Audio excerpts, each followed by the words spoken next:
রাজশাহী বেলপুকুরিয়া থানার সামনে বাস ও ট্রাকের মুখোমুখি সংঘর্ষে ৫ জন আহত হয়েছে, এর মধ্যে একজনের অবস্থা আশঙ্কাজনক।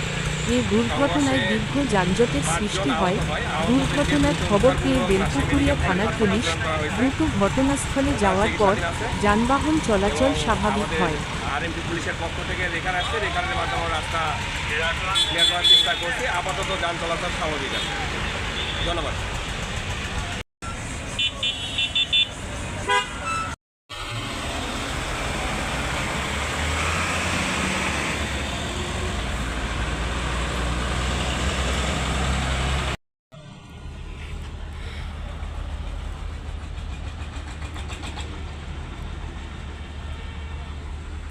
আপনি কিসের লোক?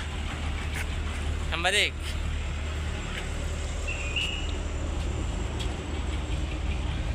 ভিডিও একটা হতো আমার, যেটা অ্যাক্সিডেন্ট হয়েছিল ওই সময় মেয়েদের মারা যাবে। এটা কে হয় এটা?